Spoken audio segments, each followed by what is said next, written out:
안녕하세요. 예수님은 이렇게 말씀하십니다. 11번째 시간입니다. 요즘은 선진국들이 전염병 대처를 잘 못해서 그 위상이 많이 내려간 느낌이지만 여전히 법과 제도가 먼저 확립되고 잘 정착된 선진국들에게 배울 점들이 여전히 아직 많이 있다고 할 수 있겠습니다. 저는 그 중에 하나가 법을 잘 지키는 문화라고 생각을 합니다. 제가 잠시 살았던 캐나다에서는 신호등이 없는 교차로에서 교차로 진입 시 일시 정지 후 출발이라는 것이 아주 엄격하게 잘 지켜집니다. 그것이 시민의식이 뛰어나서인지 아니면 위반 시 벌금이 아주 강력한 탓인지 모르겠습니다만 아주 작은 그런 교차로나 사람들이 거의 없는, 경찰이 없는 정도가 아니라 사람들이 거의 안 보이는 그런 교차로에서도 일시 정지 후에 교차로를 통과하는 그런 모습들을 볼 수 있습니다. 물론 의료체제라든지 다른 법이나 사회 다른 부분이 우리나라가 더 훌륭한 것들도 많이 있지만 그 나라에서 배울 점은 그렇게 법이 엄격하고 또 엄격한 법이 그대로 잘 지켜진다는 점은 우리가 여전히 좀 배워야 될 점이 아닌가 하는 생각이 들 때가 많이 있습니다. 꼭 그렇게 말할 수는 없지만 대체적으로 선진국일수록 법이 좀 엄격하고 그 법이 잘 지켜지는 모습들을 보입니다. 그런데 지금 우리가 살펴보고 있는 산상수훈은 하나님 나라의 법에 대한 말씀이라고 할 수 있습니다. 하나님 나라는 소위 말하는 선진국들보다 훨씬 앞선 나라이고 훨씬 대단한 나라인 것을 우리가 생각한다면 그 하나님 나라의 법은 더 발전되어져 있고 더 수준 높은 것을 요구하고 더 엄정하고 엄격하게 지켜져야 되는 법이다 하는 것을 생각해 볼 수 있습니다. 지금 우리가 살펴보고 있는 산상수훈의 말씀들은 예수님께서 새롭게 하신 계명, 즉 하나님 나라에 대한 법에 대한 설명이라고 할 수 있습니다. 지난번에 살펴본 마태복음 5장 20절로 37절까지 말씀이 하나님과 이웃을 섬기는 것에 관한 법이라고 한다면 38절부터 마지막 절까지는 원수를 사랑하는 것에 관한 법이라고 할 수 있습니다. 말씀을 살펴보면 또 눈은 눈으로 이는 이로 갚으라 하는 것을 너희가 들었으나 나는 너희에게 이르노니 악한 자를 대적하지 말라. 누구든지 내 오른뺨을 치거든 왼편도 돌려대며 또 너를 송사하여 속옷을 가지고자 하는 자에게는 겉옷까지 가지게 하며 또 누구든지 너로 억지로 오리를 가게 하거든 그 사람과 심리를 동행하고 내게 구하는 자에게 주며 내게 꾸고자 하는 자에게 거절하지 말라. 또 내 이웃을 사랑하고 내 원수를 미워하라는 것을 너희가 들었으나 나는 너희에게 이르노니 너희 원수를 사랑하며 너희를 핍박하는 자를 위하여 기도하라 라고 말씀하고 있습니다. 이 말씀을 들으면 어떤 생각이 나십니까? 저는 제일 먼저 드는 생각이 너무 어려운 말씀이다. 누가 이 계명을 지킬 수 있겠는가 하는 생각이 먼저 들었습니다. 평범한 이웃을 사랑하는 것도 어려운데 원수까지 사랑하라는 것은 거의 불가능한 것처럼 저에게는 느껴졌습니다. 예수님이 지금 사랑해라고 말씀하는 사람들은 우리의 뺨을 때리는 사람이고 재판을 통해서 속옷을 빼앗아가려는 사람입니다. 그리고 억지로 강제로 오리를 끌고 가려는 사람입니다. 이들은 우리를 괴롭히고 못살게 구는 우리들의 원수라고 할 수 있습니다. 착한 사람이 옷을 달라 그래도 옷을 주기가 싫은데 우리를 괴롭히려고 작정한 그런 원수 같은 사람이 옷을 달라는데 기꺼이 그 옷을 벗어주라고 예수님은 말씀하시는 것입니다. 그래서 저를 비롯한 많은 기독교인들이 예수님께서 주신 이 새 계명인 원수를 사랑하라는 말씀을 아예 지키려고 생각조차 안 하는 경우도 많이 있습니다. 예수님은 이렇게 너무 지키기 어려운 또 지키기 불가능할 것 같은 새 계명을 말씀하시는 이유가 무엇일까요? 다르게 말하면 예수님께서 새롭게 주시는 계명이 왜 이렇게 어렵고 왜 이렇게 수준 높은 것을 말씀하시고 그것을 우리에게 지키라고 말씀하시는 것일까요?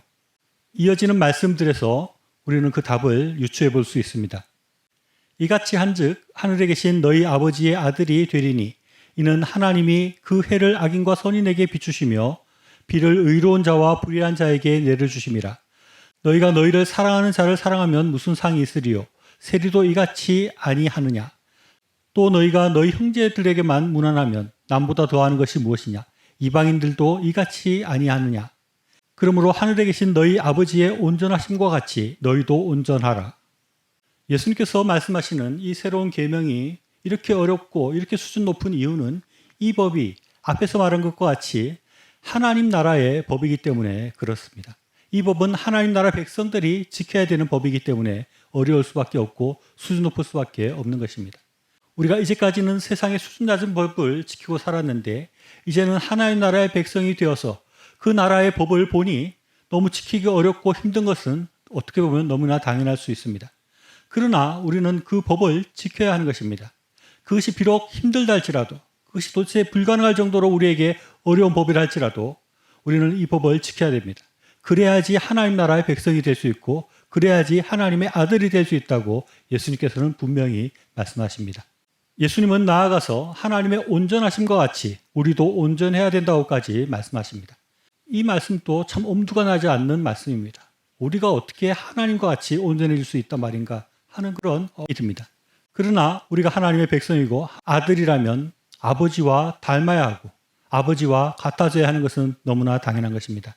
그렇기 때문에 힘들고 너무 어려워 보여도 우리는 뺨을 돌려대기 위해서 또 겉옷을 벗어주기 위해서 또 심리를 동행해주기 위해서 포기하지 않고 끝까지 힘쓰고 노력해야 합니다.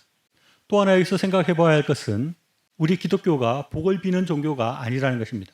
물론 하나님께 복을 빌기도 하지만 예수님께서 새롭게 주신 말씀은 복을 빌고 받는 것이 우리 기독교 신앙의 본질이 아니라는 것입니다. 예수님의 말씀은 하나님을 사랑하고 이웃을 사랑하는 종교라고 말씀하고 있습니다. 그리고 이웃뿐만 아니라 원수까지 사랑하는 것이 기독교의 본질이라고 말씀하고 계십니다. 어떤 분이 남편을 전도하면서 우리 종교를 한번 바꿔보자. 이제까지 우리가 믿었던 유교나 무속신앙을 가지고 우리가 잘 못 살고 많은 일들이 잘 안 됐는데 이제 우리가 기독교로 종교를 바꿔서 잘 살게 되나 한번 보자. 그렇게 말하는 것을 제가 실제로 본 적이 있습니다. 그분이 남편이 이해할 수 있도록 아니면 남편이 받아들일 수 있도록 이야기한 것이라고 이해될 수 있는 부분도 있지만 기독교인이 되는 것은 그렇게 한번 바꿔서 복을 빌어보는 것, 그래서 복을 받는 것, 그런 것과는 전혀 다른 것이라는 것입니다. 무속신앙이나 유교에서 기독교 신앙으로 바뀐다는 것은 우상에게 복을 비는 것에서 하나님께 복을 비는 사람으로 바뀌는 것을 말하는 것이 아니라 우상에서 세속적인 복을 빌던 사람이 하나님의 아들이 되는 변화인 것입니다. 그래서 하나님과 이웃을 사랑하는 사람으로 변화되고 이웃뿐만 아니라 원수까지 사랑하는 사람으로 변화되는 것을 의미하는 것입니다. 그렇기 때문에 우리는 이 계명이 너무 어려워서 지킬 수 없다고 하거나 원수를 사랑하지 못하겠다고 항변하는 것은 옳지도 않고 가당치도 않고 가능하지도 않습니다. 예수님은 그렇게 원수를 사랑하지 못하면 하나님의 아들이 아니고 하나님 없이 살아가는 이방인과 같다고까지 말씀하십니다. 또 이 말을 바꾸어서 생각해 보면 우리가 하나님의 아들이 되고 이방인이 아니라 하나님의 백성이 되면 그 법을 지킬 수 있게 된다는 말일 수도 있습니다. 우리가 최선을 다해서 이웃을 사랑하고 나아가 원수까지 사랑하려고 할 때 하나님께서 우리에게 능히 그것을 해낼 수 있는 힘을 주신다는 것을 우리가 기억하고 생각해야 하겠습니다. 원수를 사랑하라는 계명을 지킬 생각도 하지 않고 조금이라도 나에게 잘못하는 사람은 철저히 배제하고 그들을 응징하겠다는 생각이 가득한 저와 많은 기독교인들에게 예수님께서는 이렇게 말씀하십니다. 원수를 사랑하라. 오른뺨을 때리면 왼뺨을 돌려대라. 그렇게 해야 하나님의 아들이 된다. 하나님의 온전하신 것 같이 너희도 온전하라. 시청해 주셔서 감사합니다.